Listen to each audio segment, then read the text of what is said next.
Vasco വ്ലോഗ്സിന്റെ പുതിയൊരു വീഡിയോയിലേക്ക് എല്ലാവർക്കും സ്വാഗതം. ഇന്ന് നമ്മൾ വളരെ എളുപ്പത്തിൽ തയ്യാറാക്കാൻ പറ്റുന്ന ഉള്ളിവടയാണ് തയ്യാറാക്കാൻ വേണ്ടി പോകുന്നത്. നമുക്ക് വീഡിയോയിലേക്ക് പോകാം. തട്ടുകട രുചിയിൽ നല്ല മുരിഞ്ഞ ഉള്ളിവട ഉണ്ടാക്കാനായിട്ട് നമ്മളിവിടെ ഒരു 3 സവാളയാണ് എടുത്തിട്ടുള്ളത്. അത്യാവശ്യം വലുപ്പമുള്ള 3 സവാള നമ്മൾ ചെറുതായി കനം കുറഞ്ഞ് അരിഞ്ഞെടുക്കുക. അതിലേക്ക് ഒരു ചെറിയ ഇഞ്ചിയും അതുപോലെ തന്നെ 2 ടേബിൾ സ്പൂണോളം കറിവേപ്പിലയും കൂടി ചെറുതായി അരിഞ്ഞ് ചേർക്കുക. 1-2 മുളകും കൂടി എരിവിനായിട്ട് ചേർക്കുക. പിന്നെ ആവശ്യത്തിന് നമ്മൾ ഒരു ടീസ്പൂൺ ഉപ്പ് ചേർത്തതിന് ശേഷം നന്നായി ഒന്ന് കൈ ഉപയോഗിച്ചുകൊണ്ട് തന്നെ നന്നായി ഒന്ന് ഈ ഉള്ളിയൊക്കെ തന്നെ ഒന്ന് ക്രഷ് ചെയ്തെടുക്കുക. നന്നായി ഒന്ന് ഞരടി ഉള്ളിയുടെ ഒരു നീരൊക്കെ പുറത്തേക്ക് വരത്തക്ക രീതിയിലേക്ക് നന്നായി ഒന്ന് ക്രഷ് ചെയ്തെടുക്കണം. എന്നതിന് ശേഷം ഒരു 5-10 മിനിറ്റ് സമയം ഒന്ന് റെസ്റ്റ് ചെയ്യാൻ വേണ്ടി വെക്കുക. എന്നതിന് ശേഷം നമുക്ക് അതിലേക്കൊരു 4-5 ടേബിൾ സ്പൂൺ മൈദയും ഒരു 5 ടേബിൾ സ്പൂണോളം കടലപ്പൊടിയും കൂടിയും ചേർത്ത് നന്നായി ഒന്ന് മിക്സ് ചെയ്തെടുക്കുക.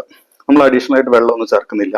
നമ്മുടെ ഈ ഉള്ളിയിൽ നിന്ന് ഇറങ്ങി വന്നിട്ടുള്ള വെള്ളം മാത്രമാണ് ആവശ്യമായിട്ടുള്ളൂ. ഒന്ന് നന്നായി ഒന്ന് ആദ്യം സ്പൂൺ ഉപയോഗിച്ച് ഒന്ന് മിക്സ് ചെയ്തതിന് ശേഷം പിന്നീട് കൈ ഉപയോഗിച്ചുകൊണ്ട് തന്നെ നന്നായി ഒന്ന് ക്രഷ് ചെയ്ത് കൊടുക്കണം. നമുക്ക് ആ ഉള്ളിയൊക്കെ തന്നെ നന്നായി ഒന്ന് ക്രഷ് ചെയ്ത് യോജിപ്പിച്ചെടുക്കണം. പിന്നെ ഉപ്പ് ഒന്ന് ടെസ്റ്റ് ചെയ്ത് നോക്കുക.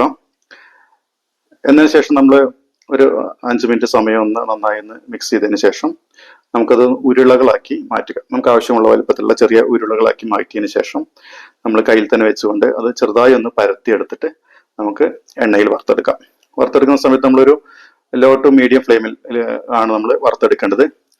കൂടുതൽ ചൂട് വന്നു കഴിഞ്ഞാൽ നമുക്ക് പെട്ടെന്ന് തന്നെ പുറഭാഗം കരിഞ്ഞു പോകുന്ന അവസ്ഥ വരും, ഉള്ളു വേവാത്ത രീതി വരും. അപ്പൊ അതുകൊണ്ട് തന്നെ നമ്മളൊരു ലോ ടു മീഡിയം ഫ്ലെയിമിലാണ് എപ്പോഴും തീ ഉണ്ടായിരിക്കേണ്ടത്.